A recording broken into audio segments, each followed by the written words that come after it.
All right, family. We are here. We are here now, man. I hope everybody's doing well. Shouts out to everybody that's spending time with their family and eating good and enjoying your holiday. So really excited to be here. We're going to have a really dope conversation. Right now, I got a couple of viral clips going on right now, but it's based around the service industry. So the service industry has been hit really, really hard, but there's a reason for it. There's a reason for it. And if you provide a service or a product, I think this is going to be very, very valuable for you. So we have to, I want y'all to really lock in and pay attention to what I'm about to share with you. I actually put some notes together, so I think you're going to enjoy this, okay? So first off, welcome to the live.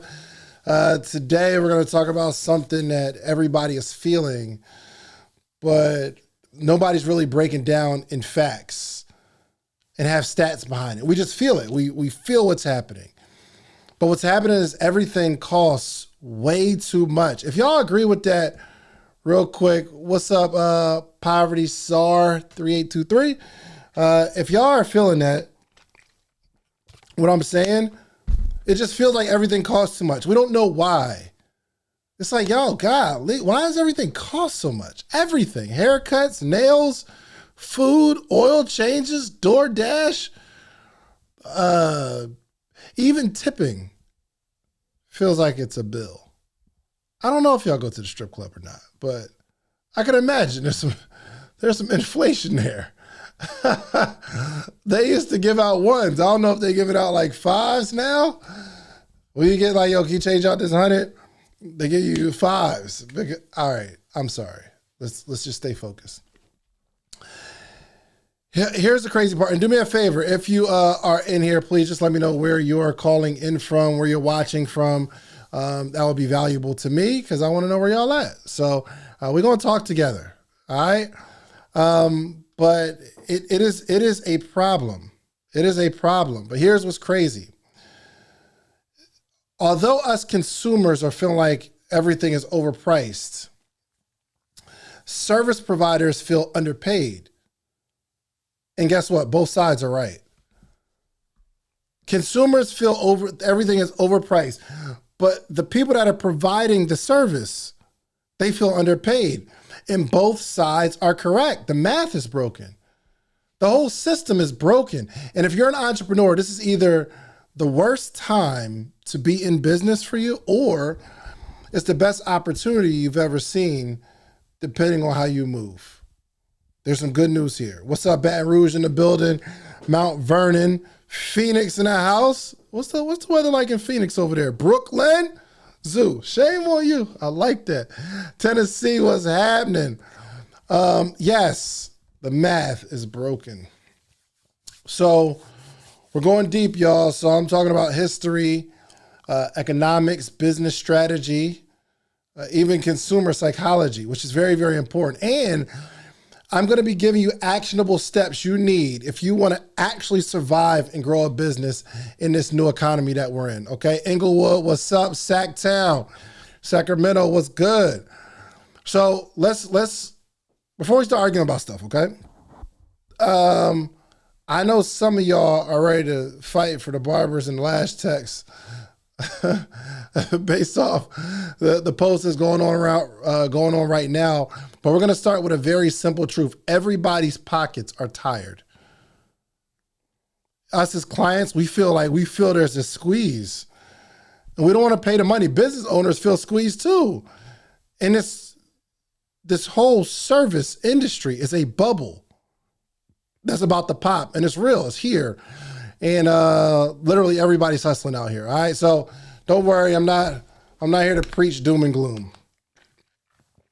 I'm here to give you a playbook today. So how you can stand out, how you can get more clients, how you can get customers to stay with you longer, how to raise your prices ethically, and how to build something that survives inflation and survives your competition. If you're ready, do me a favor, just drop ready in the chat real quick. If you're ready, drop a ready in the chat for me. and we'll get this party started. All right, so first off, let's just talk about this explosion and why everything feels so expensive. Hard facts, here we go. The cost of living is up 20% since 2020. Since 2020, the cost of living is up 20%, which means if you made $100,000 5 years ago, if you don't make $120,000 this year, you are in a worse financial situation than you were 5 years ago. Here's the biggest problem. Not only is cost of living up 20%, wages, the amount of money that we're making is only up 13%. There's a challenge here. Do you all understand what I'm saying? If the cost of living goes up 20% and wages only go up 13%, we are in a financial crisis, essentially. Not only that, let me give you some more. Services, haircuts, salons, nails, repairs, getting your oil changed. These services are up 27%. But remember, we probably only make 13% more than we used to make. I don't know if you noticed, but restaurant prices are at a 40-year high. Inflation hit the service sector hard, y'all. And we have to understand this. There are lessons here, but I need you to understand where we're at first. I'm going to give you the how-tos and what to do, but we have to understand what's happening first. Consumers, we're not crazy for feeling broke. These are the facts. And service providers, if I'm being honest, they're not crazy for raising their prices. The math is broken on both sides. Do me a favor, drop in the chat real quick one thing that shocks you with the new price this year. It's happened to all of us. If you're listening under the sound of my voice, what I want you to do is in the chat, I want you to drop one thing. The price went crazy. You looked like, whoa, what? What is this? You were startled. Let me see this. Obscenely high. I cooked more than I ever did. Yep, absolutely. Somebody drop it in the chat. What is one thing that startled you with the price? You're like, yo, what, eggs? Hold on, why are eggs? I just want eggs. It's normal. Somebody said deodorant. Somebody said Houston, the whole city. Somebody said deodorant.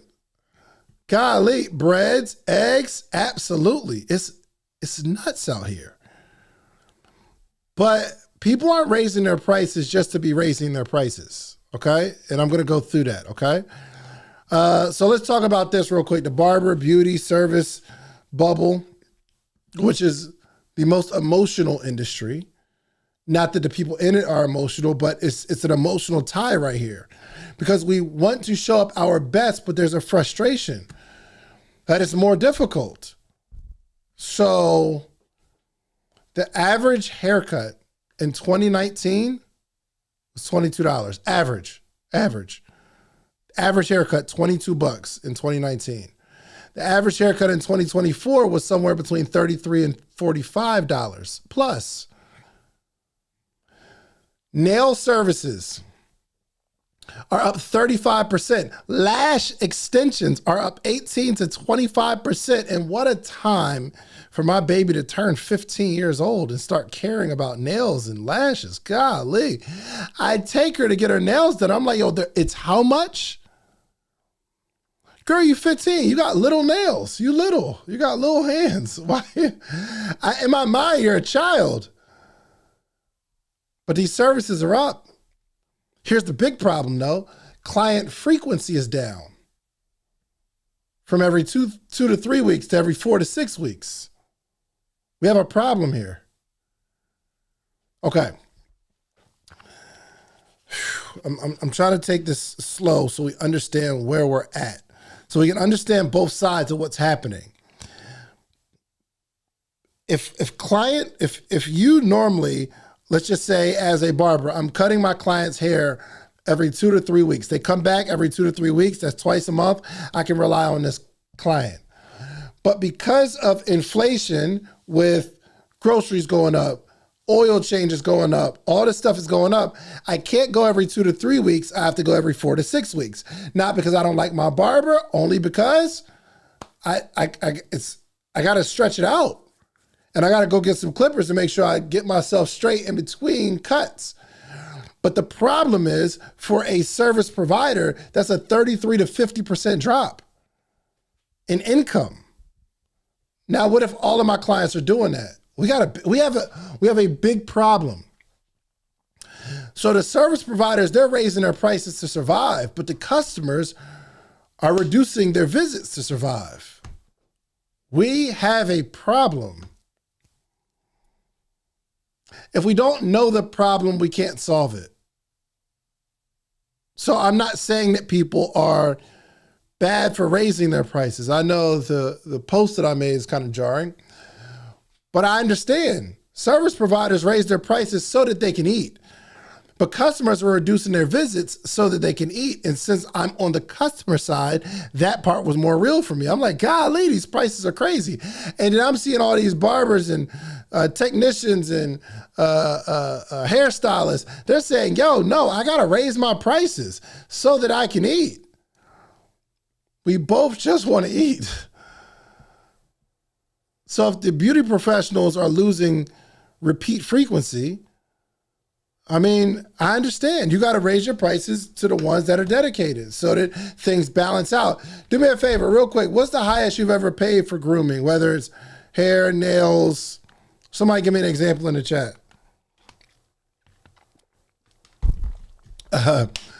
The Candace Mackey said, I just started my lock journey. I feel you. Let's just lock it on up. Okay? We can't do washing sets and presses and curls and all that every week. I get it. I ain't mad at you. $40. Okay, that's the most you paid. What's the highest you paid for grooming, y'all? The highest you've ever paid for grooming. Have I had a $100 haircut? Absolutely.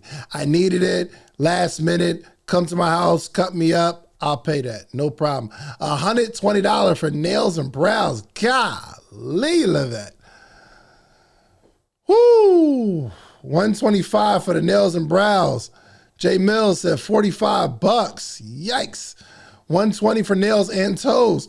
Becoming a mogul. $310 for nails? Wee. All right, man. I mean, it sounds like some 2021 stuff. You know what I mean? Said $45 just for the tape and the lineup. Golly. Hey, family. We need to know where we're at. These are the conversations that we have to have. Jay Jones, what's up, my brother? $70 for a haircut.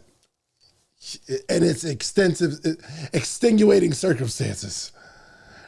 All right, let's do this. Let's go into the restaurant. Restaurant food bubble. Fast food bubble. Fast food is getting out of control. So fast food is up 30 to 60% since COVID. Fast food. Yo, do y'all remember? I don't know if y'all remember in the chat when you could go to McDonald's with $5 and go crazy. Now, yes, that was 25 years ago. I get it, when I was a kid. However, it seems like as an adult, I could go crazy with 10. But it seems like a post-pandemic victim, I need a dub to eat good.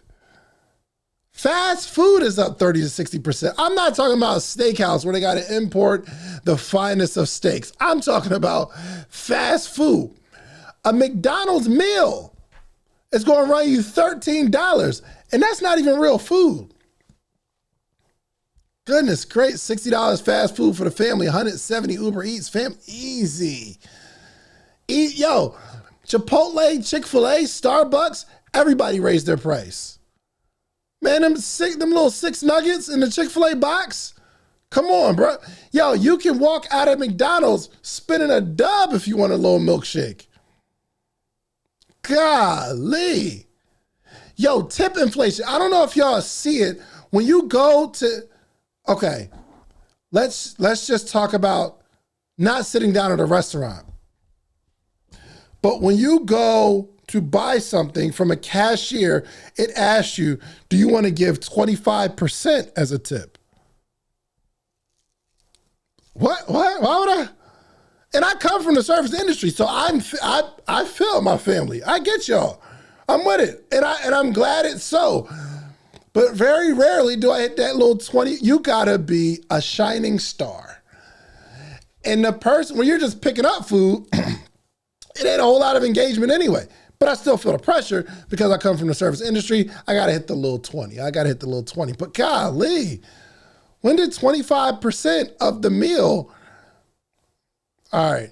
Yo, did y'all know, I don't know if you've seen it, the McDonald's CEO said that fast food has become a luxury for some people. That's the CEO of McDonald's. So here's the thing.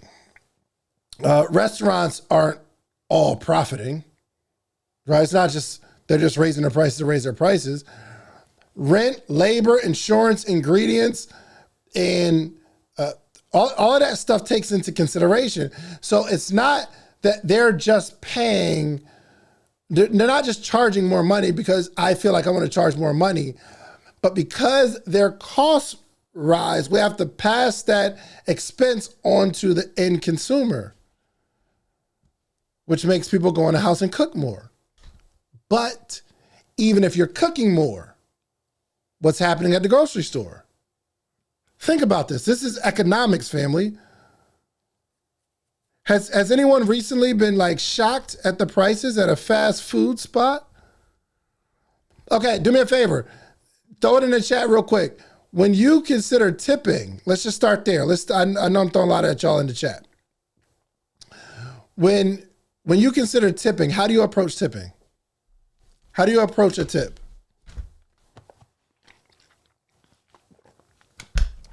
You order pickup at a restaurant.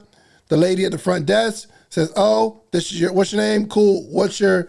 They give you your order. You pay there, and they're asking for a tip. When you go pick up a pizza from Domino's, if you didn't pay for it in the app and you just ordered it, when you pick it up, there is a button that is asking you to give 22% to the young lady to give you your pizza that you ordered. It don't even got nothing to do with service at this point. All right. Let's get in. Let's get into some steps, okay? So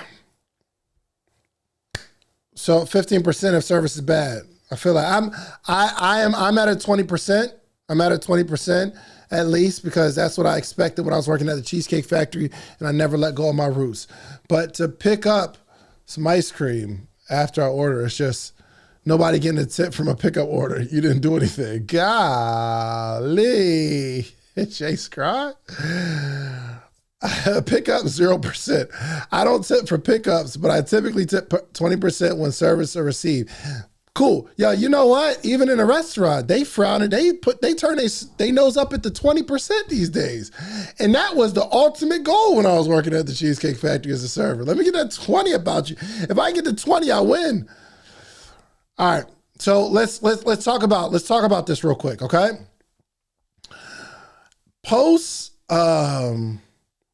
Post-pandemic, well, during the pandemic, we had a strong labor shortage, right? So a lot of people even left service jobs after COVID. So service industry employment is still today 10% lower than pre-pandemic levels. 10% lower than pre-pandemic, meaning there's fewer workers. With fewer workers come higher wages. With higher wages come higher prices. Do you all understand what I'm saying? Fewer workers. If it's harder for me to keep my staff, that means I have to pay people more to stay. And if I have to pay people more to stay, I have to charge more for my prices. Okay? So let me give you all some game real quick. You have to not increase your price per hour. You have to increase your value per hour. So if the labor costs are raising everywhere, here's what you got to do. You have to raise your skill level. You've got to get better. You have to raise your specialty, meaning it has to be harder to find you. You have to raise your speed. You have to raise your efficiency.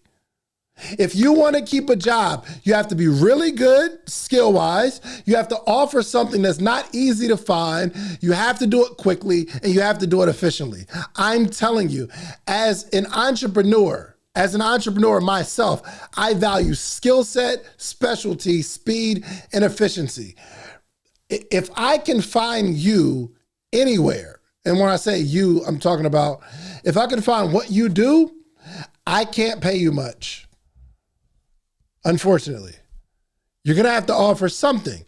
High skill set, a specialty, meaning you know something about this particular industry or something about these customers, or you're really, really good at sales and you understand how to convert. You do it quickly and you're very efficient, and we're not losing, you're not missing steps. So here's what I want y'all to understand. As entrepreneurs, you're not competing on price. You're competing on the value that you can pack inside of an hour. And I'm telling you, if you cannot provide value, more value within the hour. So if a barber is cutting your hair, well, that's what's up. You can charge whatever you want, but the competition isn't the price. The competition is what happens when I sit in this chair. I can get a haircut anywhere. I can find a good barber anywhere. But let me tell you what people value. People value that your barber's on time. People value that your nail tech it don't take forever. Oh my gosh, I got my nails done once. I don't get my nails done often. And I don't get paint and all that. I just they clean it up, all that kind of stuff, buff. I do the buff so that it shines, not the little gloss. Nothing wrong with it. It's just not my thing. It took forever. I'm like, I'm never going back here. And it was expensive. So this is how you're going to separate yourself. Do me a favor. What is one thing we are going to improve?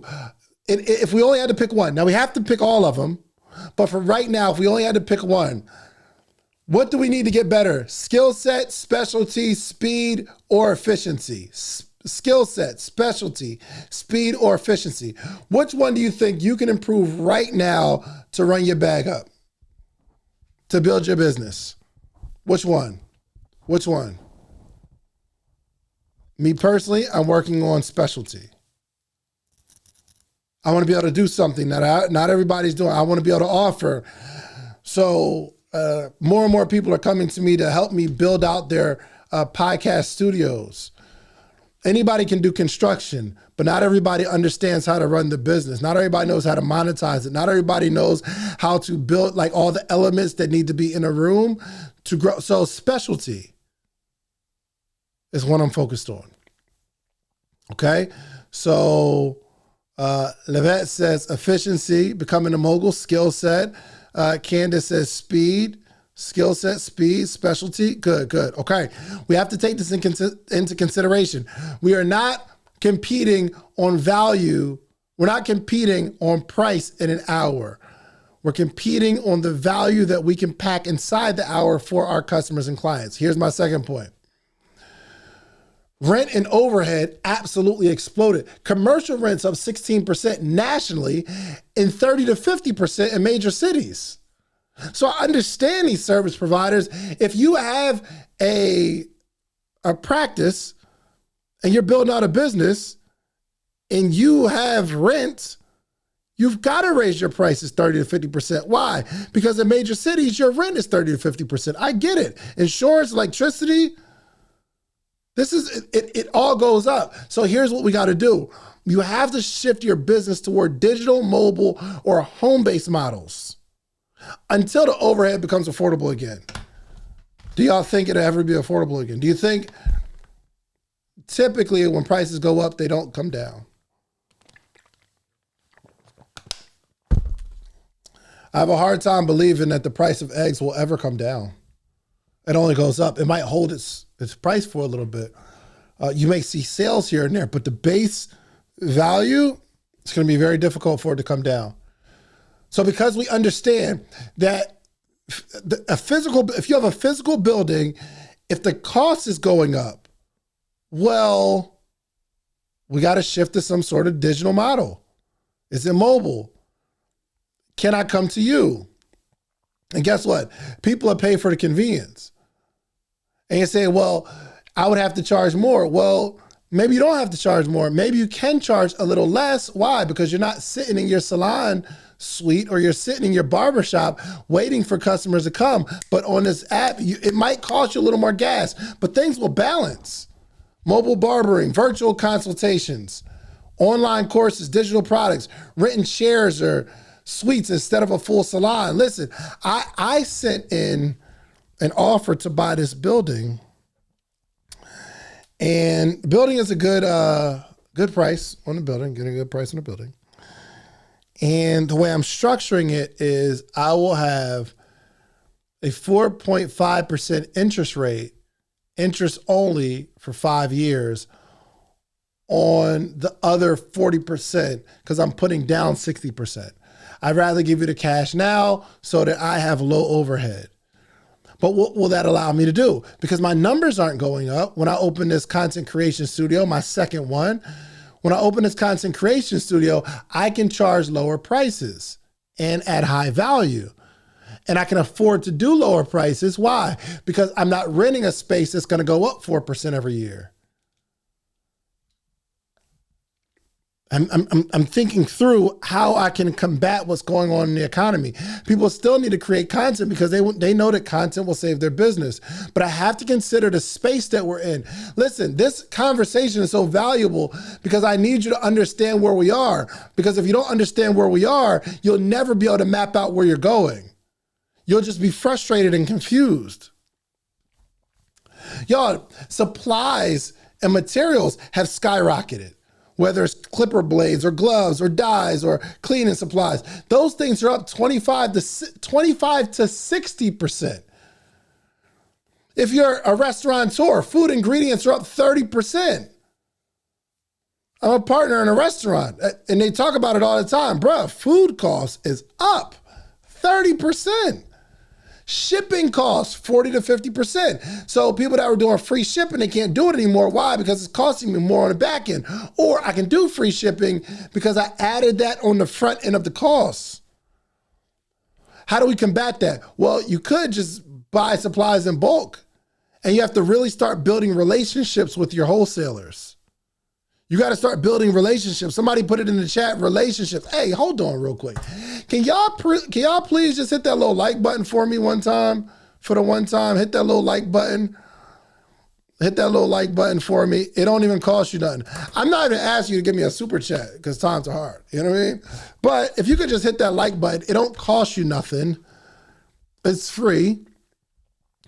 If you hit the like button, can you just comment done in the chat real quick? It don't cost you anything. I'm trying to give you some free game, and all I'm asking you to do is to take a fraction of a second and hit a little button for me. Can y'all do that, please?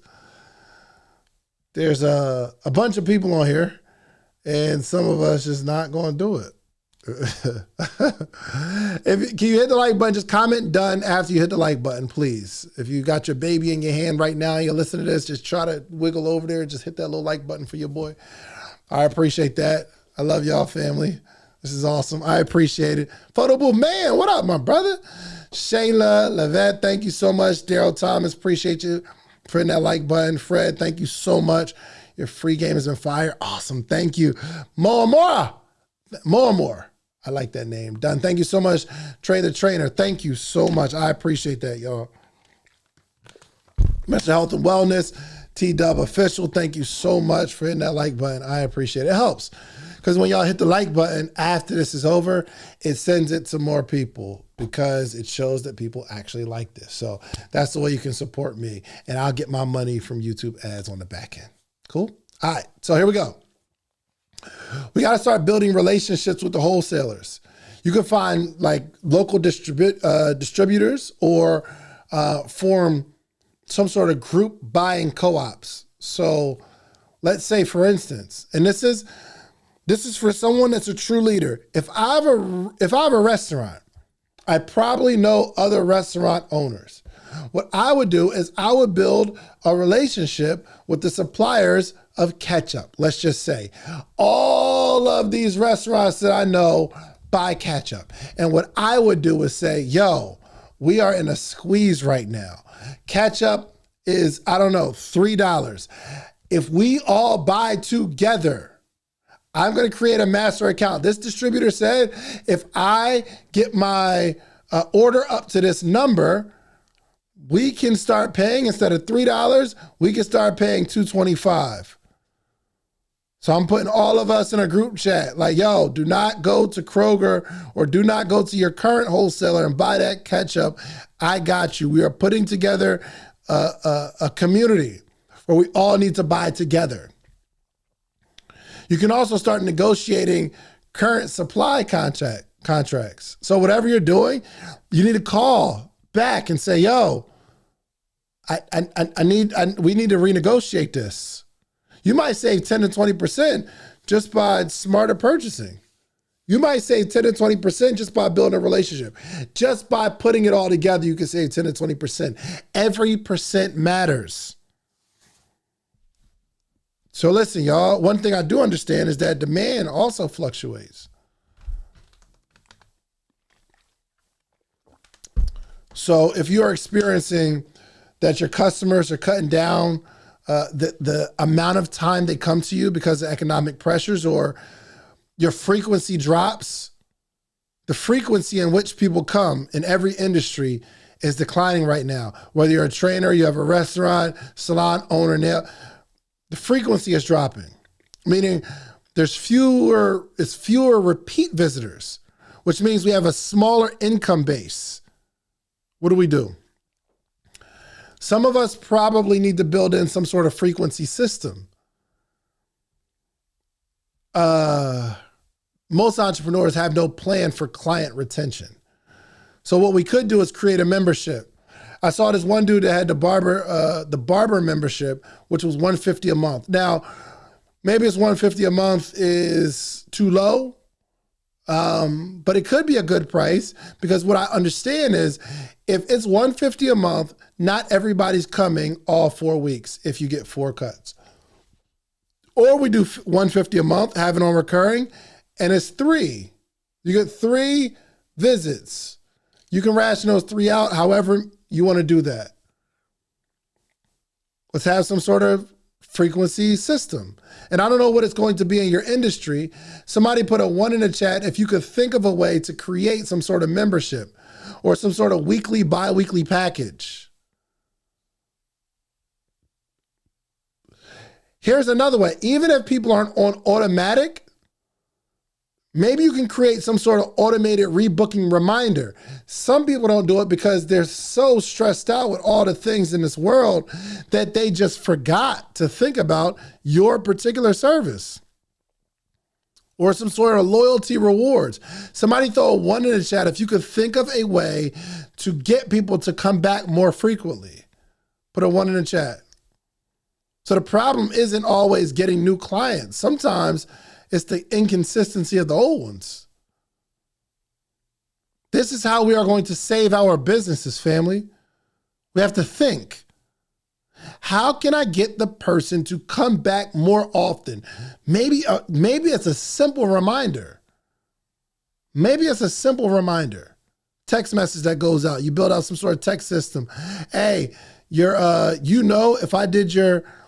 if I gave you a cut 2 weeks ago, there's a reminder that comes, hey, here are my open slots. Come get you a cut. Them seeing that might trigger something to come see you today. Good, okay. A couple ones, okay. A couple ones. I ain't mad at a couple ones. I ain't mad at that. Yo, check this out. I'm about to give y'all some game because history repeats itself all the time. Would you agree? Would y'all agree that history repeats itself? Has there been a time where history did not repeat itself? I don't think so. Y'all agree with that, right?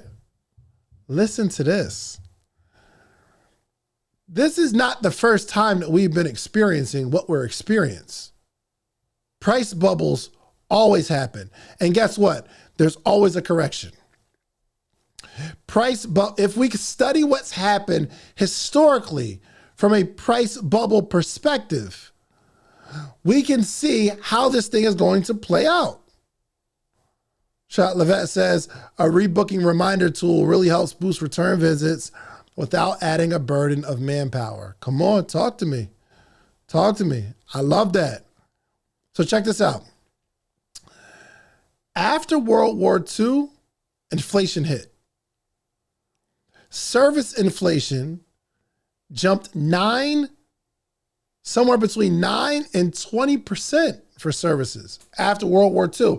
This is not the first time this has ever happened, yo.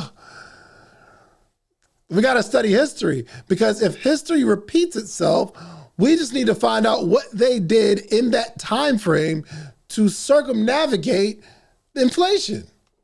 To World War II, 9 to 20% inflation.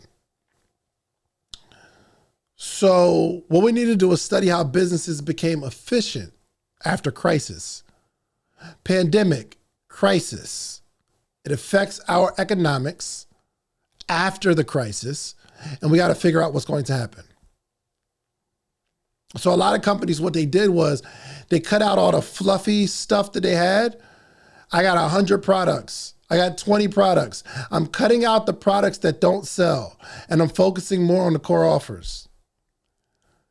In this time frame, we have to simplify our business model. For the last few months, I have been drastically cutting and simplifying my business model. Now, I still got a lot going on, but not nearly as much as I had going on even 6 months ago. Why? Because I'm following the trend of what happened in the past. And the companies that survived focused on a core offer, cut out all the distractions. In the 1970s, we had the oil crisis. And after the oil crisis, prices went crazy because resources were expensive. If you have an oil crisis, how do we get the stuff to you without oil? If there's a crisis, there's a shortage. That means every barrel of oil becomes more expensive, which means everything else gets more expensive.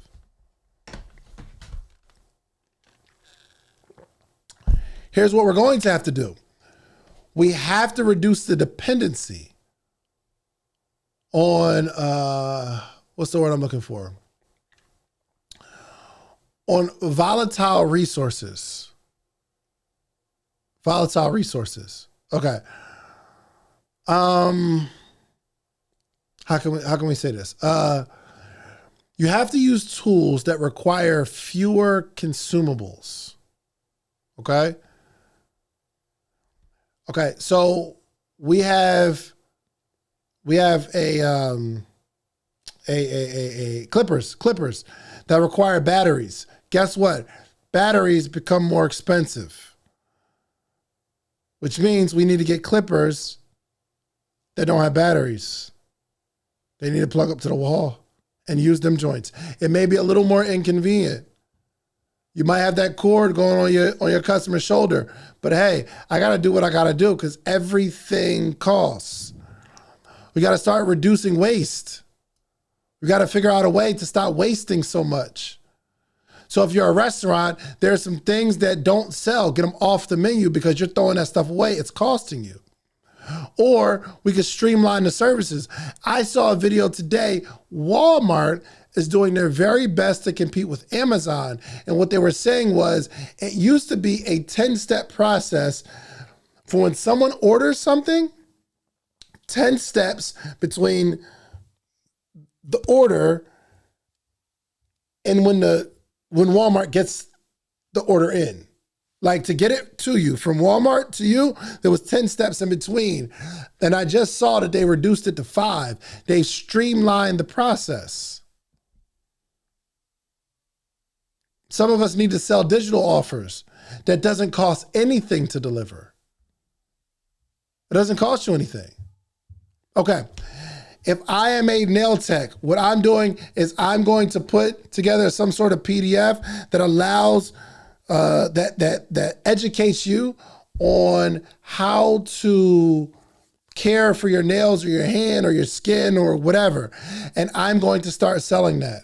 Why? Because that's pure profit. An ebook comes straight to your email. I don't have to have a physical book.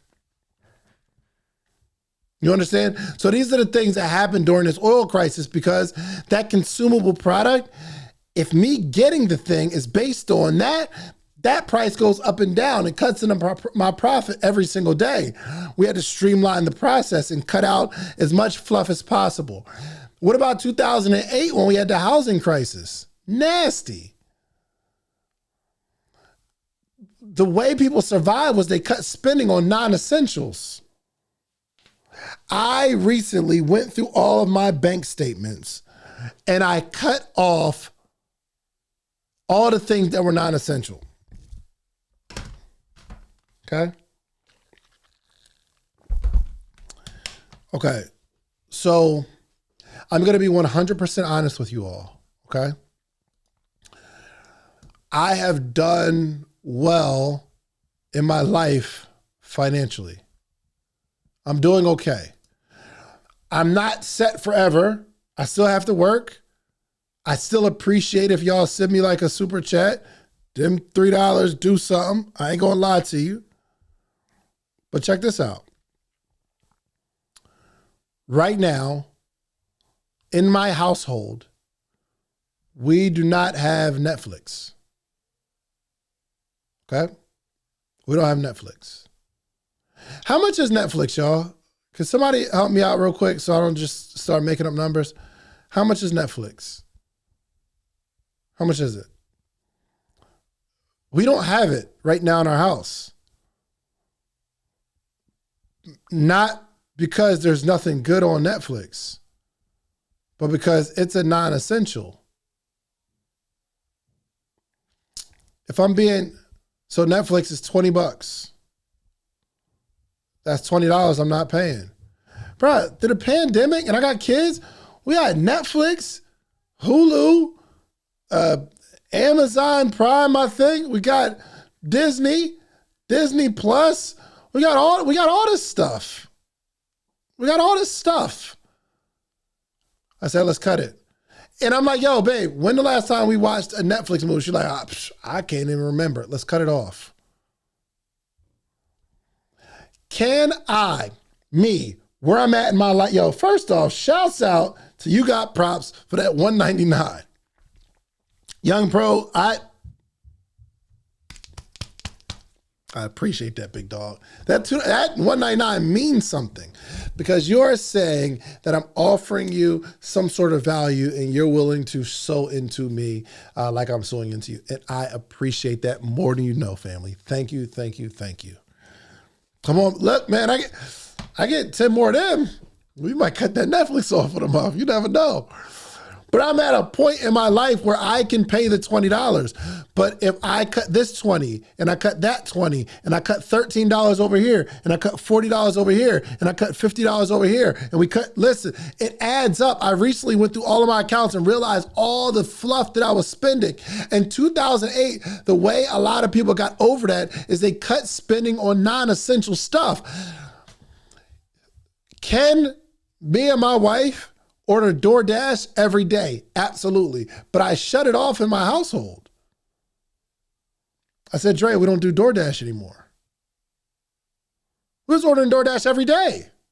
And I'm going through it, bro. It's 50, 70, 90, 40. We're looking at the numbers. The fastest way to go broke is to have the money and not hold on to it while you have it. So some people cut when they don't have the money. You need to start cutting when you do have the money, so that you don't get to a point where you don't have the money. I'm just giving y'all my truth. Listen, y'all, you can go look at all them people that's just balling out and they're living their best life and living in listen, I ain't got to live their life. They ain't got to live my life. We are on a different wave here for me and my family and for me and my household. I'm just saying. I'm just looking at the history. Okay, what did they do? What was the most important thing that they did during that 2008 housing crisis? Oh, they cut out non-essentials. I'm going to start doing the same thing. I had this car wash subscription. It was 30 something dollars. I can get unlimited car washes. I don't never go cut it. I've been saving $37. And I do need to get my car washed. I do need to get my car washed for sure. But I'm like, yo, I'll just pay the $10 when I go. But don't they say saving will never make you rich? Saving will not make you rich, but saving will prevent you from being poor. Lip smacking sauces. If you agree with that, let me know. Now, that's not my whole strategy of wealth building is cutting all my expenses, but it's a strategy of wealth preservation. And if I can preserve some wealth, I can take some of the money and then, which is why hopefully, I'm going through the longest process of getting this contract signed. But my point is, I have the money to invest into this new content creation studio. I want y'all to really think about this. T-Dub Official said, we adjusted our lifestyle in 2008 and has been living that way ever since. Smart. What a smart human being. So check this out. Save money and it'll save you. Come on, Deontay, you talking good. You talking good. This is good. This is so good. You're very welcome, family. All right, so we got to shift some of your business to must-have services, whether it's repairs, maintenance, essentials, must-have. And you got to think about your customer. We have to paint the picture that this is a must-have. This is an essential for you. So if I'm a beauty professional, I'm talking to my customers about, yo, the way you are going to make more money is personal branding. And I want to be your personal brand stylist. Hey, bro, I'm going to give you a haircut, but if you need to come in real quick, if you're on this membership, you need to come in real quick. You just need me to get this part off. Boop, boop, boop, boop. It'll take me 3 minutes. Get that out of here. All right, bro, go to your job interview. We good. Imagine a value like that. Imagine a value like that. Listen, Mac and Sauce says, I don't know. It feels like I got to save a lot in order to bust a good business move. Well, you got to start somewhere. Guess what? People always buy essentials, even in recessions. So our business needs to be an essential, okay? So the aftershock of the pandemic, let's talk about that for a second. This is the largest inflation spike since the 1970s. Golly. And I want y'all to look into what your business is offering.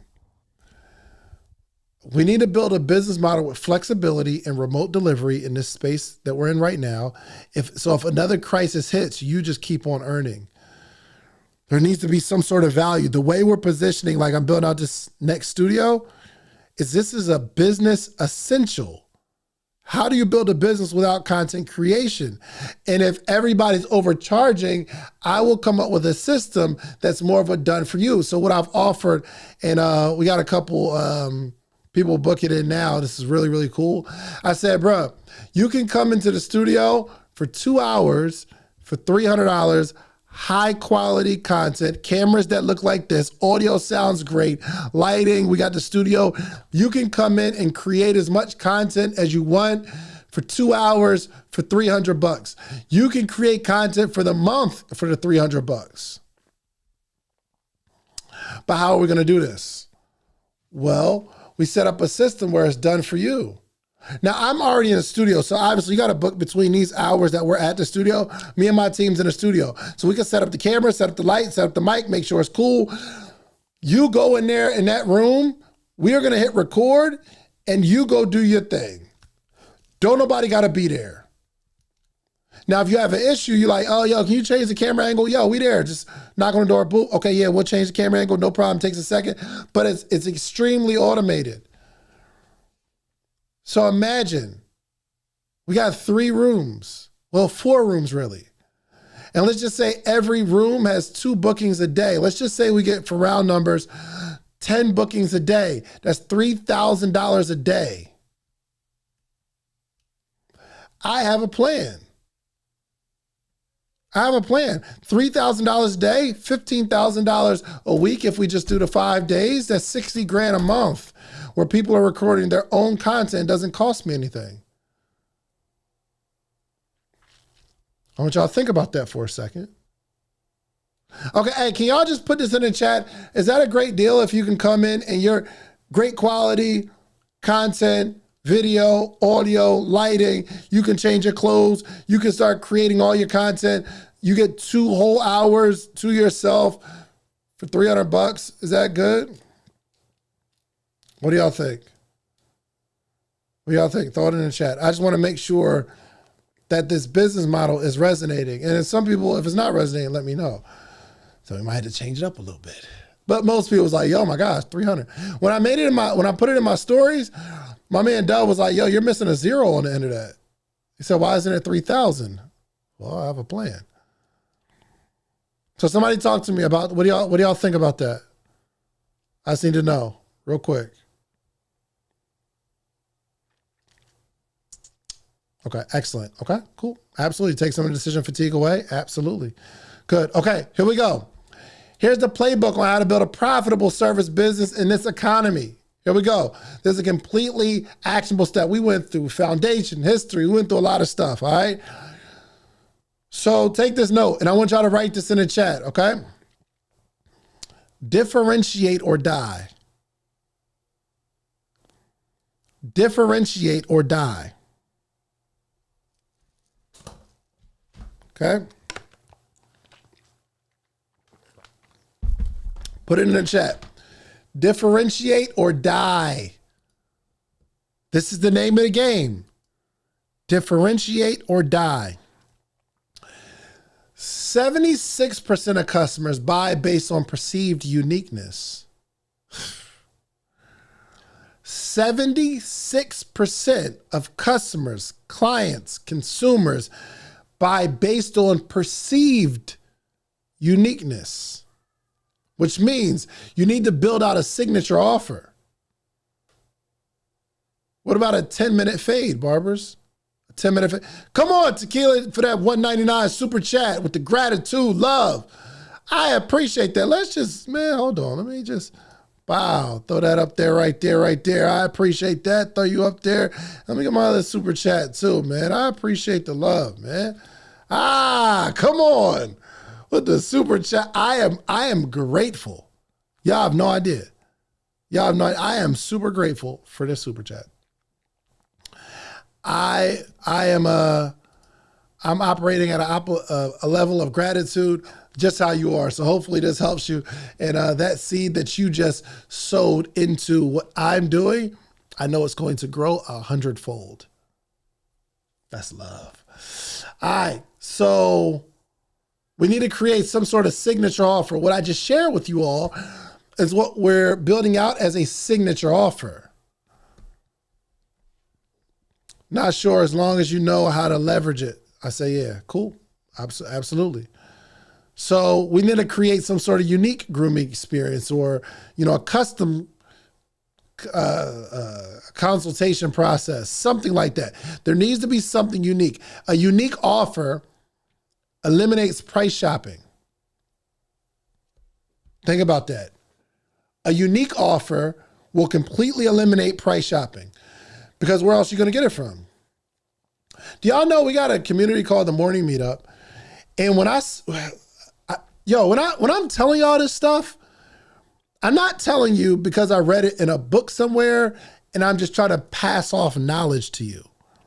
When I'm telling you off of my own experience. When I put these presentations and these notes together, I'm doing it because this is something that I'm practicing. Do y'all know every single day, Monday through Friday, you could meet no less than 100 entrepreneurs. Entrepreneurs that will support you, that will hold you accountable, that will educate you, communicate with you. So I have a community called the Morning Meetup. The Morning Meetup, I coach every single day. So Monday and Tuesday. Monday, I coach. Tuesday, do Q&A every single week, and have been doing this since like 2017, 2018. This is almost 8 years every day. There's not many people that compete with that. Why? It's a signature offer. But what did I recently do? If anybody here is in the morning meetup, as it comes to pricing, does anybody know what I recently did as it comes to pricing? The morning meetup was $79 a month, which is valuable. I mean, shoot, we're meeting every day. And you're in pods with other people that are in your city, and people are connecting and they're supporting each other and doing business with each other. I'm just seeing there's so many people that are working with each other. Like there's transactions going on and people are having the biggest wins in their life. Well, I just dropped the morning meetup from $79 to $19. Why would I drop it to $19 a month and we're offered the same thing? Well, it's because the economy is changing and I have no pride about it. Levette Cunningham, thank you so much for that. $2. Dope information. I'm fairly new to live chats. Well, thank you. I appreciate the love. This super chat that you dropped, I promise you, it is going to grow 10, 20, 1,000-fold into your own life because you sowed it into me and I appreciate you. Thank you so much for the love. So yes, I dropped it $19. I'm about to join. It's a business essential, but I'm reading the room. I don't gotta charge anybody $79, especially when my main motivation is community, and I've started to be more intentional by elevating the people in the community in front of the other people. So shouts out to Josh Earl. Josh Earl and Bree hosted the call today, and Josh does funding. Well, he ran an offer for Black Friday, and he told the community that he made the offer. That was like, I forgot how much he said it was, but he made the offer for Black Friday, and a few people in my community joined his community. Now, there are some people that will be upset at that. Don't be taking my people. Well, that's the way we designed it. It's designed for people to come in here and communicate and win and sell and buy and connect with each other. That's what it's designed for. This is what you call a unique signature offer. And it's only $19. So, I mean, people really don't leave because every morning you get the support that you're looking for. So I'm saying that to say, one, I'm saying that themorningmeetup.com is dope. Themorningmeetup.com, themorningmeetup.com. Join me and I'll see you on Monday. And we do Q&A every single Tuesday. So you should join the morning meetup, themorningmeetup.com. You will see over 100 something entrepreneurs on a call every day. But I'm saying that to say, I'm reading the room in the economy that we're in right now. People are struggling. And not only am I not raising the price, I'm lowering mine. Because we have to adjust. Somebody put that in the chat. We have to adjust. We have to adjust. Put it in the chat. We have to adjust. I know through the pandemic, you've been charging $70 for haircuts. I'm telling you, you may, and I'm not telling you to drop your price. You may need to adjust. We start at 8 a.m., Candace, 8 a.m. Eastern Standard Time. Well, really start with the book club at 7:45. So 7:45 to 8 is book club conversation because we're always reading a book together. And for 15 minutes, we discuss what we read the night before. So we're all reading the same chapter at the same time. The next day we discuss it. All right. So, okay, let's get to it. You have to adjust. You've been cutting for $70. I'm not telling you to drop your prices, but what I'm saying is you got to read the room of what's happening in the economy. Do you want people to come back more often, or do you need to hit people in the head for as much as you can? I don't know. Next point, focus on the experience, not more services. Time zone math, absolutely, EST. Focus on the experience, not more services. So some of us think we need to add on more services to our offering when really we need to double down on the experience because we want the retention. People will pay more for a better experience. So I need you to improve what customers feel, not what you do. You don't always have to do more. You don't always have to change what you do in terms of providing more. We can optimize the experience with better communication. Maybe. We can create a better environment. Last time I went to a barbershop, well, not the last time. The last time I went to a barbershop where it's a bunch of barbers. Right now, my barber has his own shop and he just cuts. But the last time I went to a barbershop, there were chairs and people were sitting there. It was a mix of adults and kids, little kids getting their hair cut. And there's people having conversations that were inappropriate for me to have in front of children.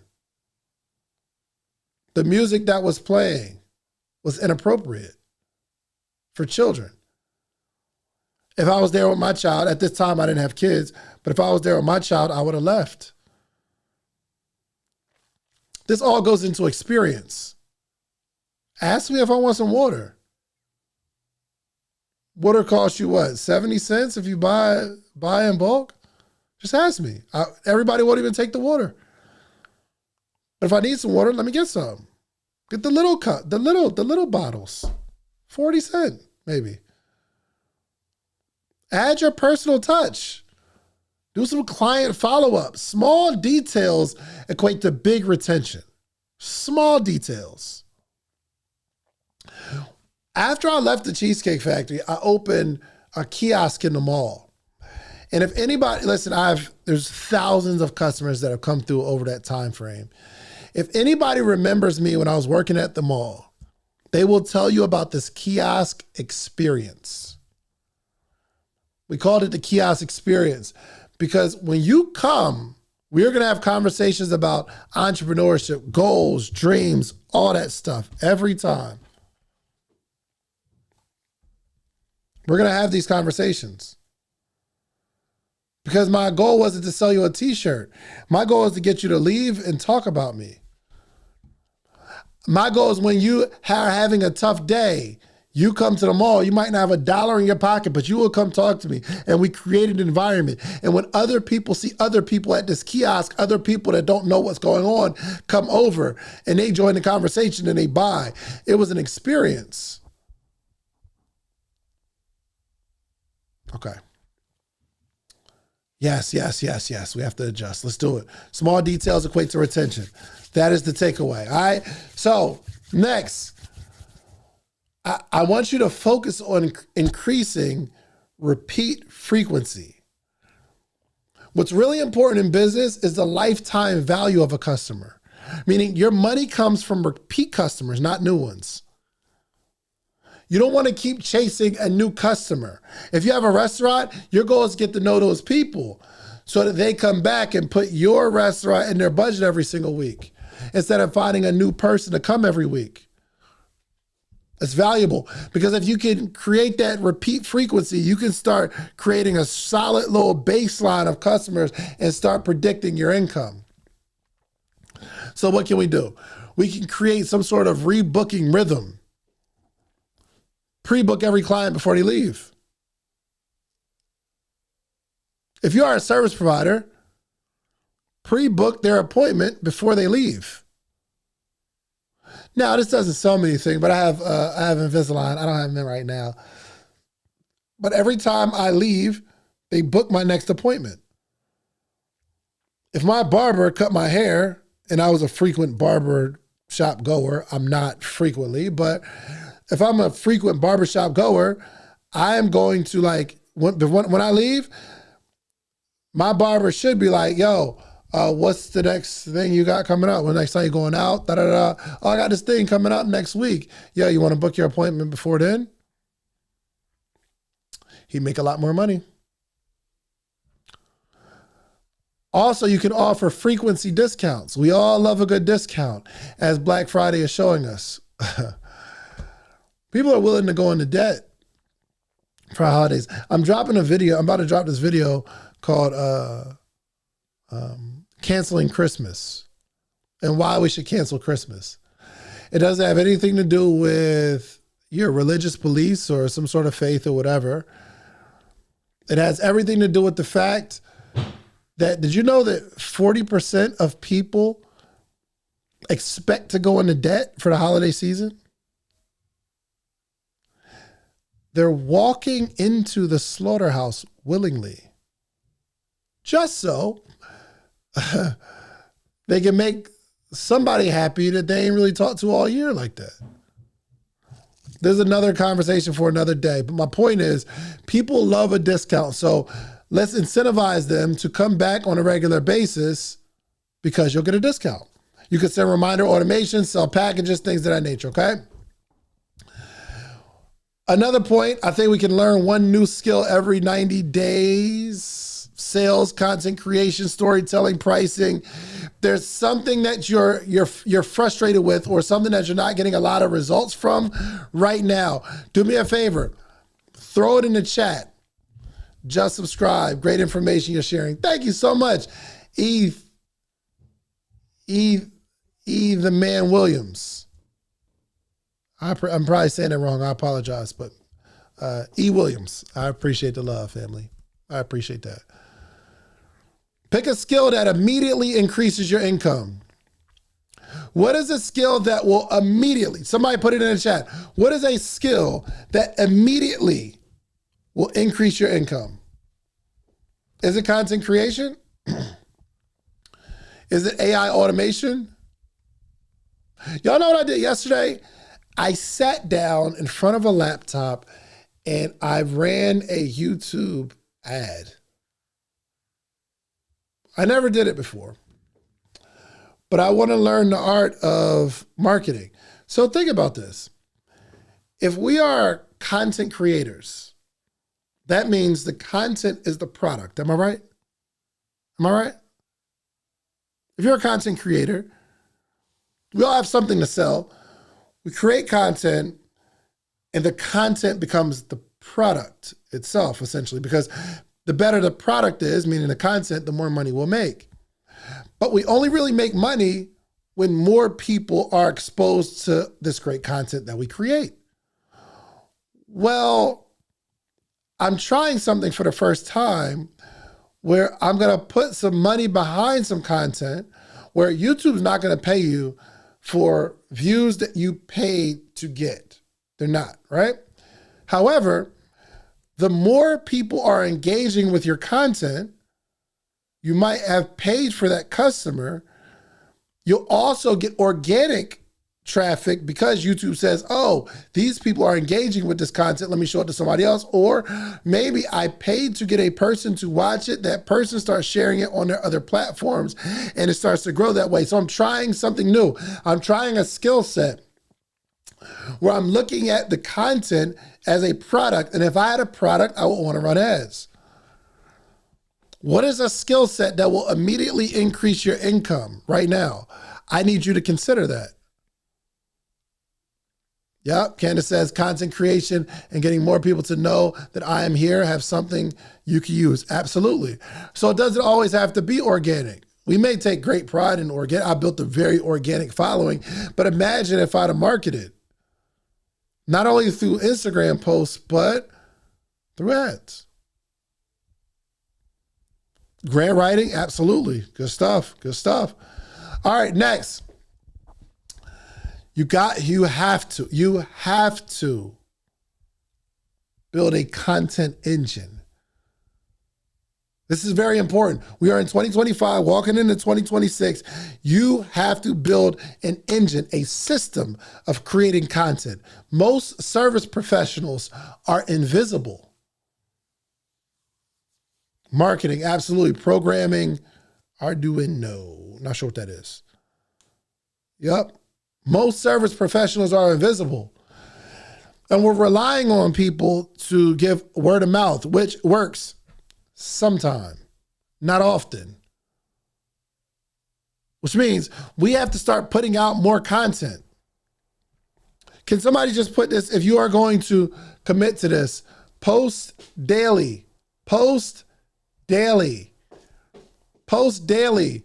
You could post before and after content, before your client sat in your chair and after, before they came into the restaurant and they was having a hard day, they was on the phone, and then they take a bite and they're like, ooh. Maybe you're like, yo, can I get a review? And you're recording them unwrapping the sandwich and they're just nothing to expect. They just, all right, just open it up, look at their face. And then they bite into your product and they're like, ooh. And then we can create content on how this restaurant is not just food. It changes your mood. Dang, that's a bar. I just freestyled that. That was good. We got to create a content engine. We can post before, afters, client testimonials. We could do some behind the scenes stuff, value education. You could talk about your process. We have to create an engine. So walking into 2026, it's going to be imperative. If we're going to like work on a skill set every 90 days to start mastering something, content creation should be one of them. Visibility makes prices less relevant. Why? Because you're building a brand. And I don't know if y'all can hear my kids running around upstairs through this microphone. I can hear it loud and clear because I'm in the basement and they are running. Can y'all hear my kids running around? They heavy-footed too. I got a 4-year-old and a 3-year-old. My son just turned 3. They are heavy-footed. Can y'all hear that? Can you hear the do-do-do-do-do? And I'm like, dang. And I'm listening to him like, dang, he's getting faster. Because I know my son, he got Bam Bam from the Flintstone feet. He just do-do-do-do-do-do. It's crazy. Y'all can't hear my kids, can you? It's not ruining it's not ruining this session? Okay, good. And maybe y'all can't hear it. I feel the rumbles. They are going ham upstairs. You hear me? And maybe that's on my wife's feet too, because she's like chasing behind him. I don't know. Next. Automate what doesn't make you money. The study shows entrepreneurs waste 32% of their time on repetitive tasks. Entrepreneurs waste 32% of their time on repetitive tasks. When someone emails inquiry, they're answering the same thing. There is some sort of system that you can put in place that replies to that email with asking the questions that you're asking every single customer. Repetitive tasks. We can automate bookings. We can automate reminders. We can automate follow-up texts. We don't have to text our customers, hey, I know it's holidays. If you want to get in, you don't got to do all. You can set up follow-up text reminders, automation. Okay, rebooking prompts. Anything that happens on a regular basis, we need to automate. That frees up hours of revenue-producing activities. Next, we're almost done, y'all. We're almost done. Raise your prices ethically. Now, I believe anybody can do whatever they want to do. You can raise your prices any way you want to, but raise your prices ethically, not emotionally. You should be raising your prices when the demand is high. You should be raising your prices when retention is strong. You should be raising your prices when the experience is improved. You've improved the experience, so you're compensating yourself for improving this experience. You should raise your prices when you've added a new skill set. You should increase your prices when you have a waiting list or there's a line wrapped around the block. That's when you should raise your prices, not because you need to raise your prices. Hey, y'all, then stop saying authentic if you're going full automation. Stop saying authentic if you're going full automation. I don't understand that comment. Invest Ventures 47. If you could explain that to me, if you could explain what you're saying, I'd be able to address it. But I don't understand. I just don't understand the comment just yet. Okay. So if you could explain it, I would love to understand what you're saying. You can add some real context and colors to this conversation. I appreciate that, family. All right. Oh, side note, if you're not subscribed to this channel, I know I'll be asking for a lot. I know I ask for y'all to hit the like button.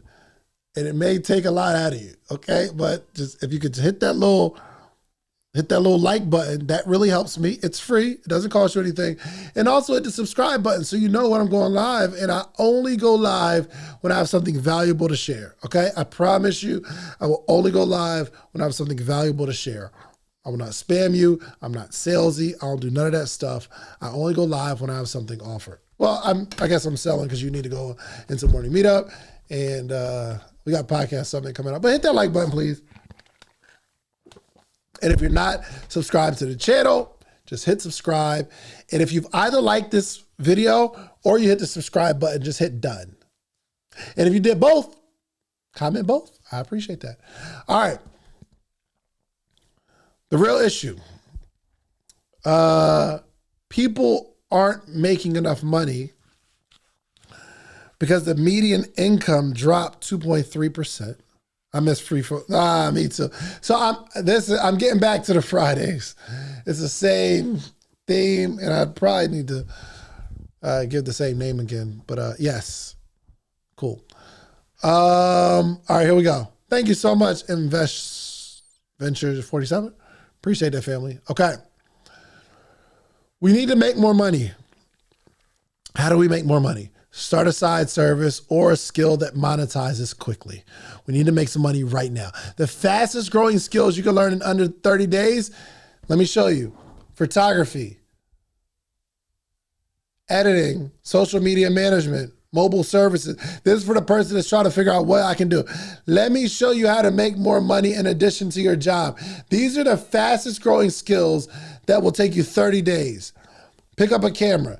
Photography, videography, editing, social media management, being a virtual assistant, some sort of mobile servicing, car wash, something, coaching or consulting is something that you're amazing at. Let me stop right there for a second. Some of us don't think we're qualified to coach or consult. And I would disagree. I would disagree.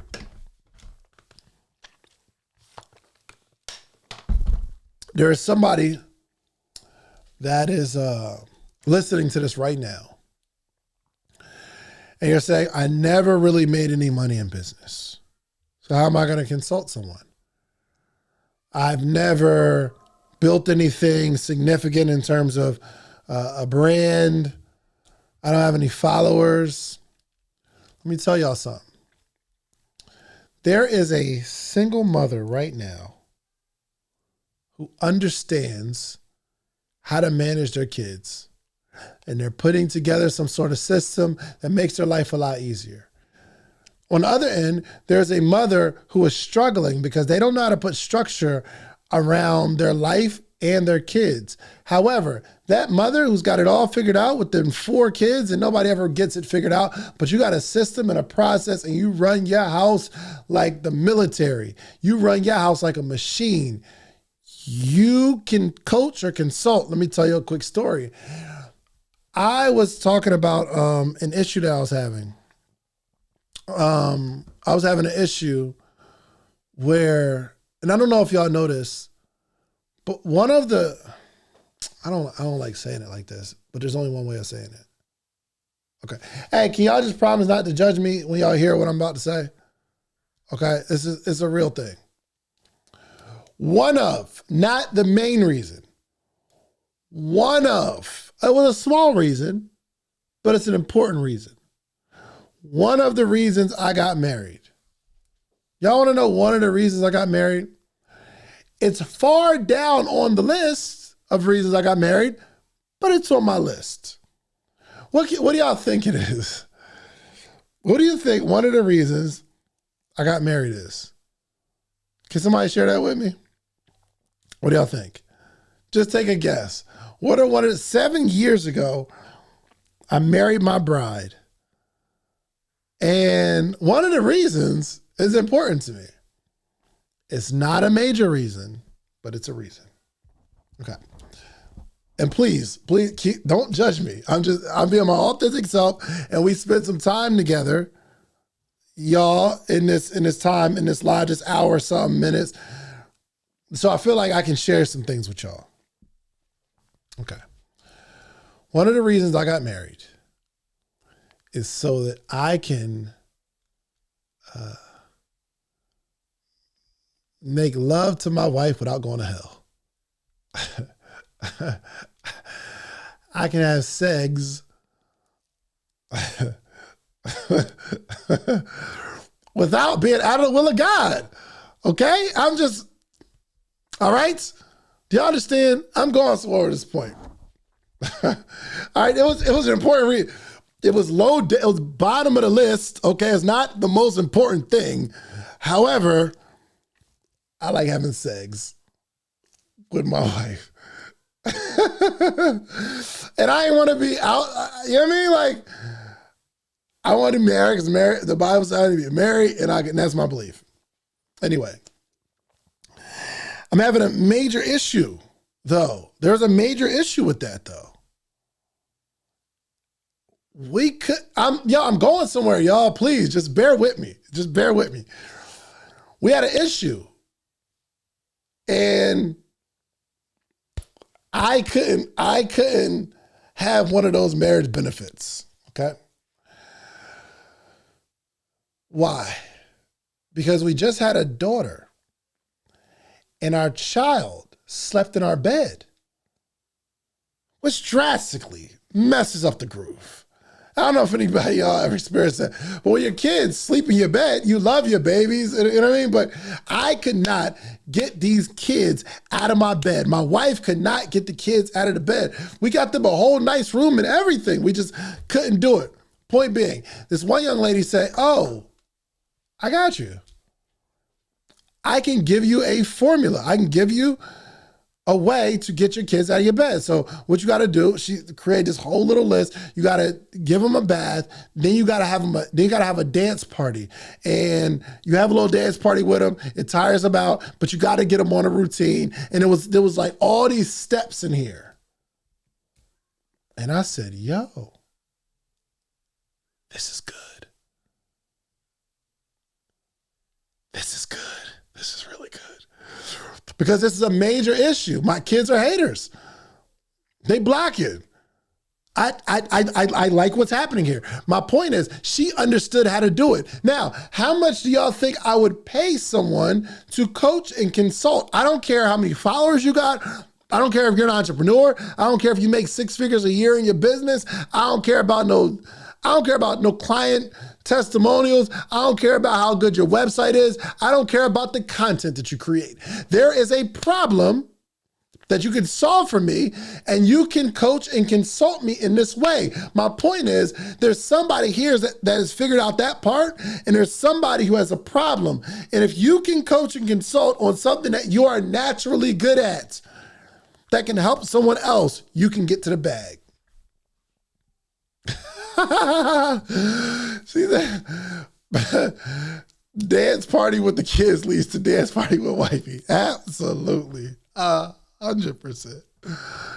So my point is, some of you are, I don't know, you're trying to figure out what your business is going to be. We need to figure out a pain point for an audience of people that you can solve.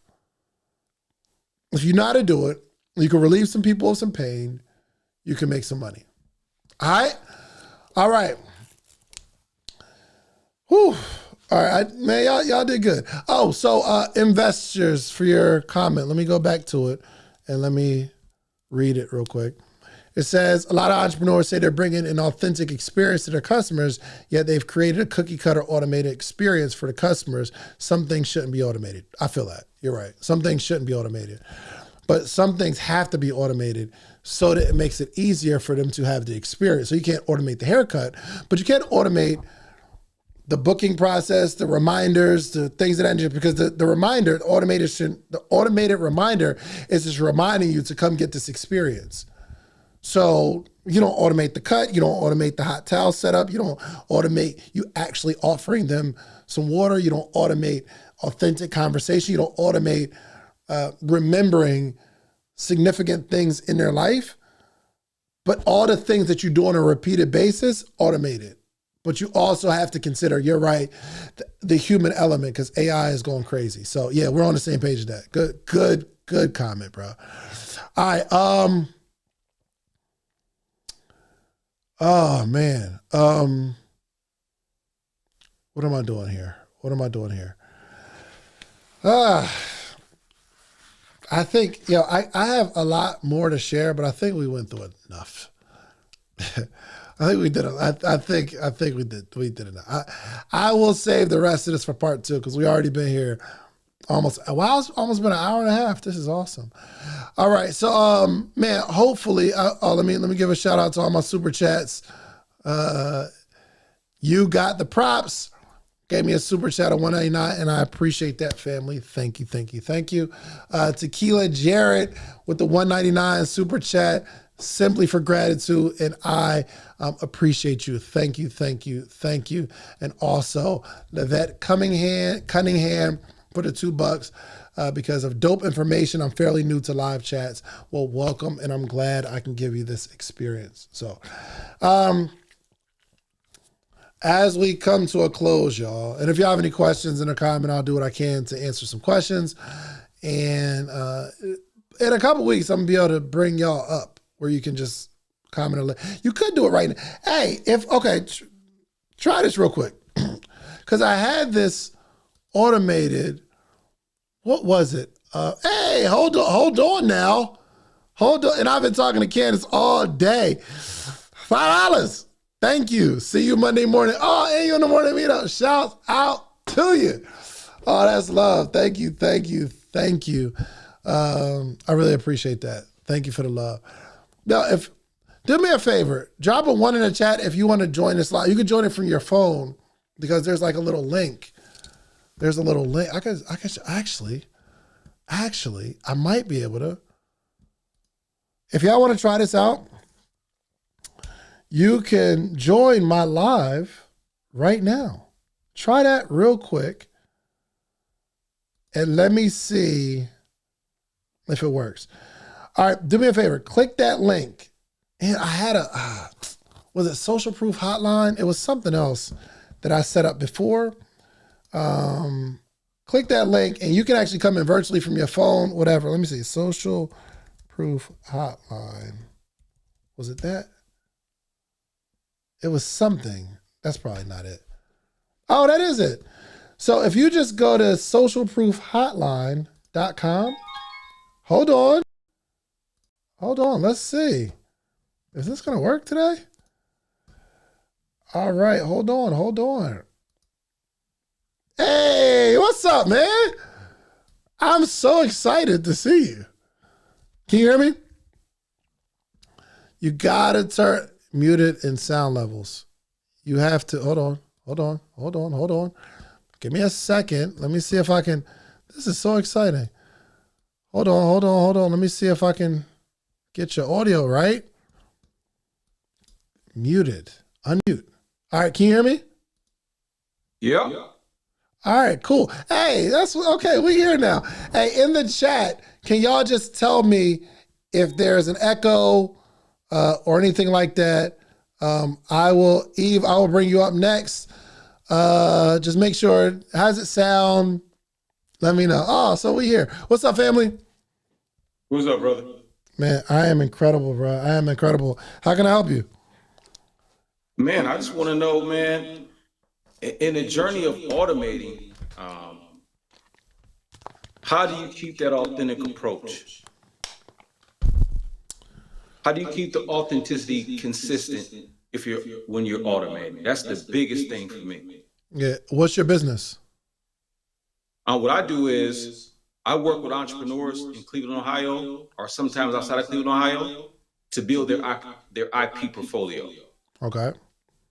To build their IP portfolio. Give me a little more on that. Right. Okay, so somebody might have a simple saying that they put together.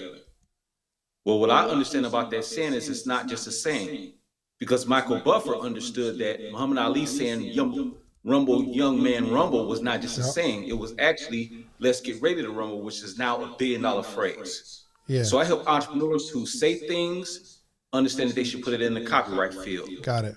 People who draw things know they should put it into the trademark field.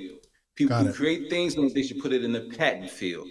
So I help them build their IP portfolio and then usher them to an attorney to get things taken care of. Got it. So How would I the automate that process? oh yeah. So no, absolutely good. Really, really good question.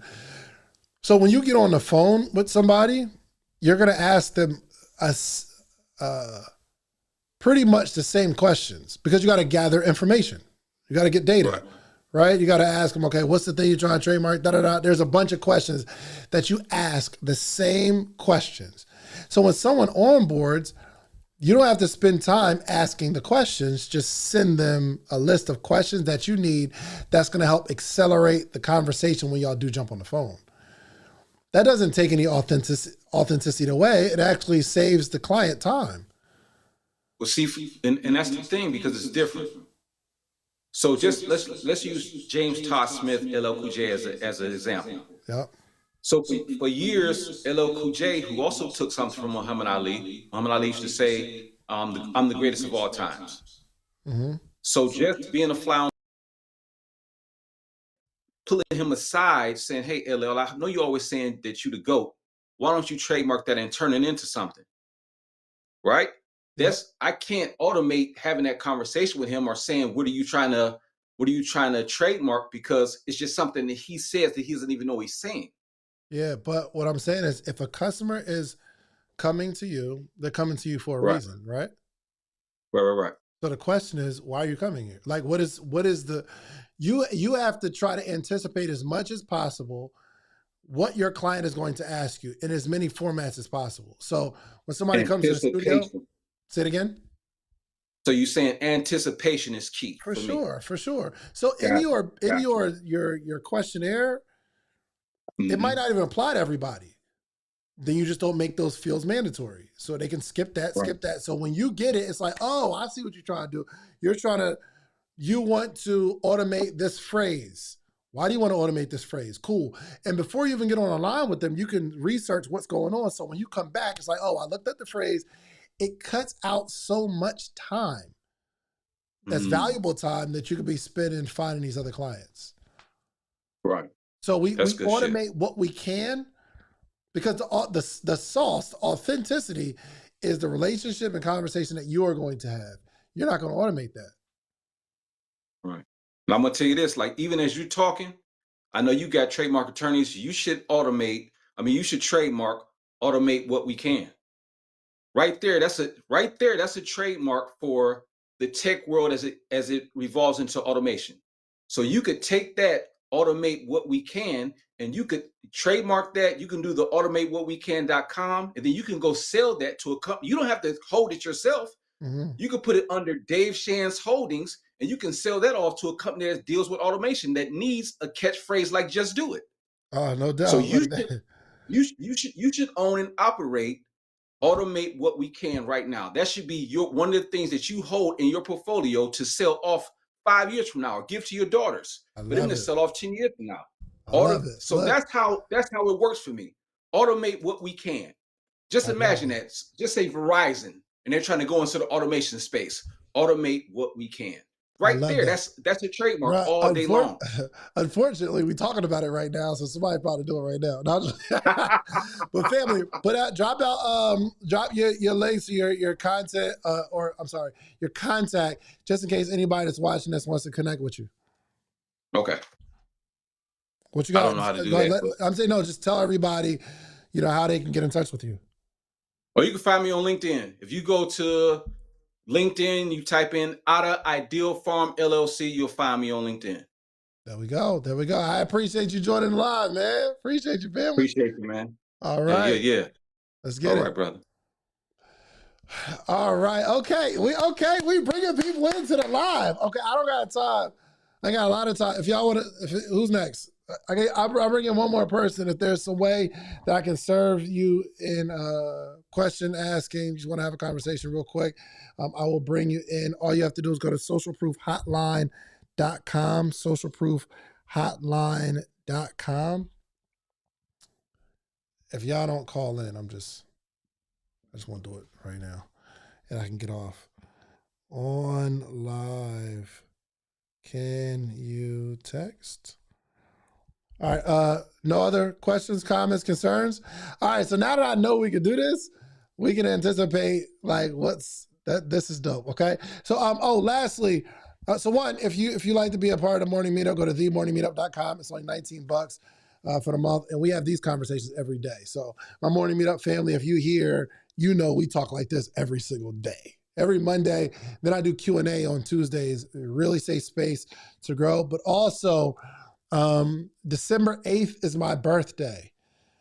December 8th is my birthday, and I'm gonna need some encouragement, family, because I'm about to do something that I've never done before. And I was going to do it, last year, but I got scared that I wasn't gonna be able to complete it. So I'm about to do a podathon. A podathon. And what is a podathon? I'm gonna do 12 hours of podcasting straight. 12 hours of straight podcasting. And I love for y'all to join me. It don't cost you nothing, but I would love for you to register so we can anticipate how many people we're going to be giving away. My goal is to give away $20,000 every hour on the hour. We giving away money, prizes, whatever. Okay, so if you go to podathon.com, podathon.com, you can register. All right. So here we go. We got Eve in the building. Eve, what up? Hi, how are you? I am awesome. How are you? I'm good. Do me a favor and So hold I on. Let am me a let me see if I can do designer. this. I actually met you a few times. I gave you the shirt Got Vision.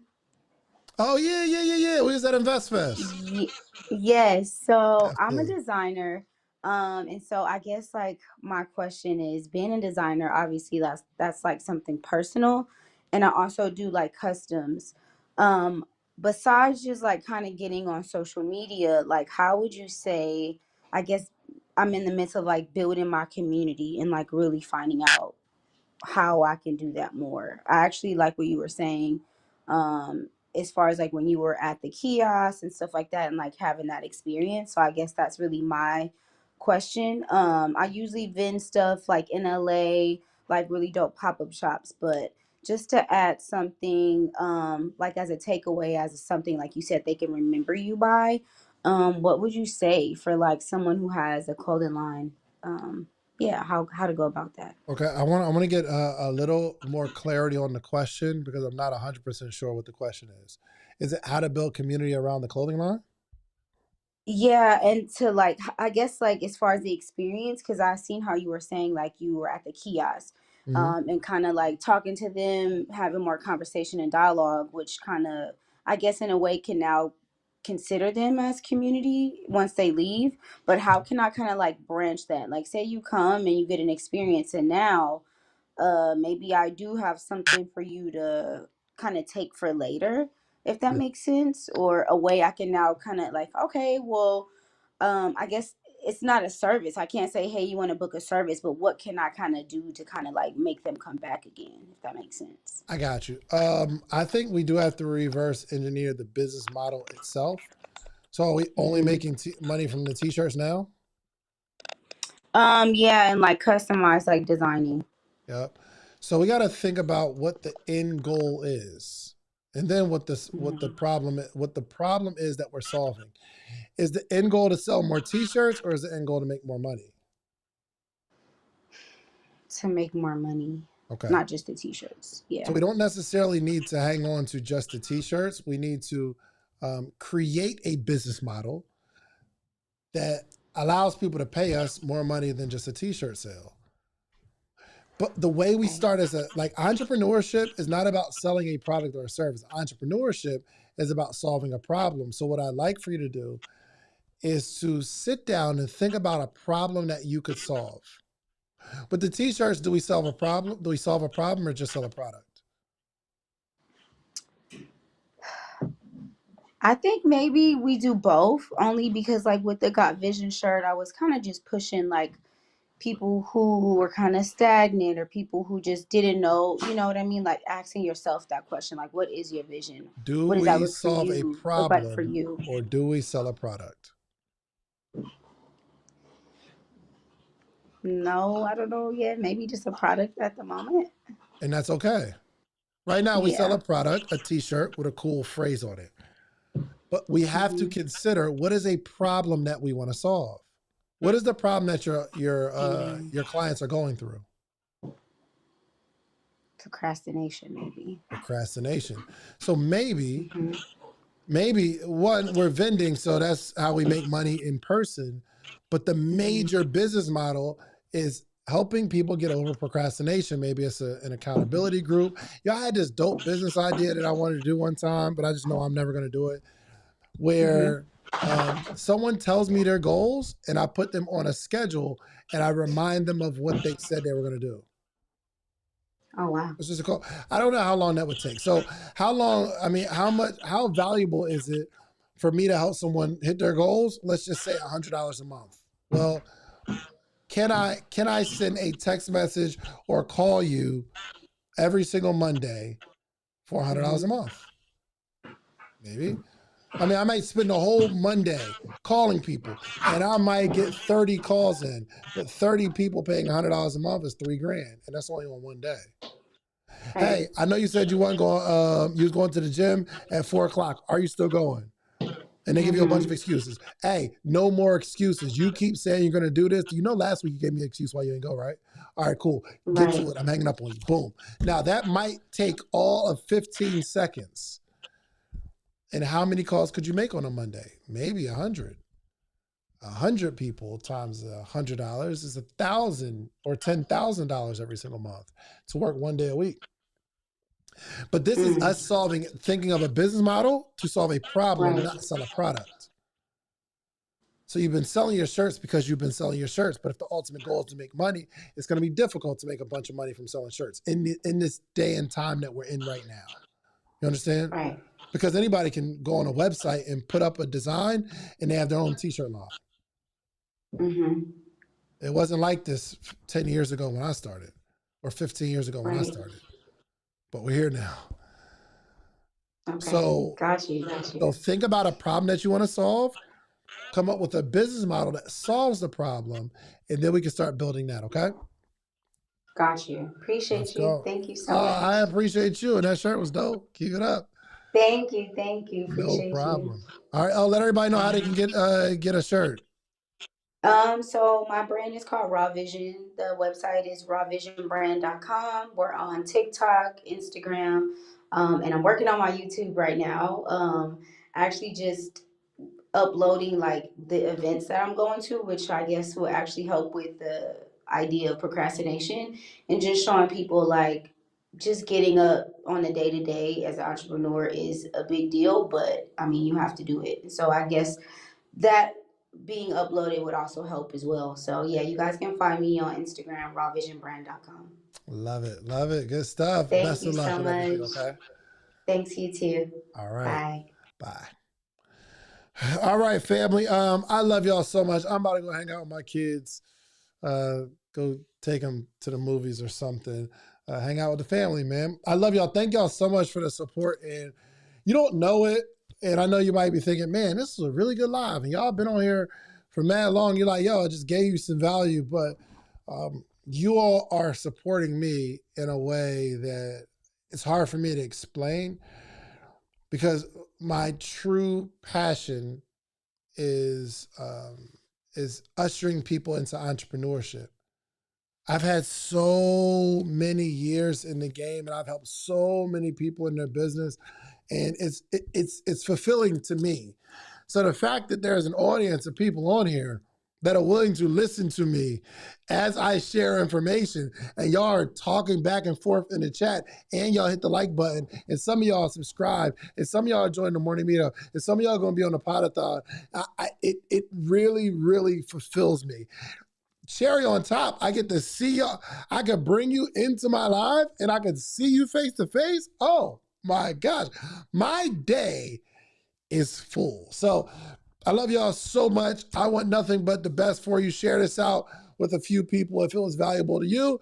Go back and watch it. It will be on my YouTube channel, and I will see y'all at the top. All right? I'm out of here. Peace.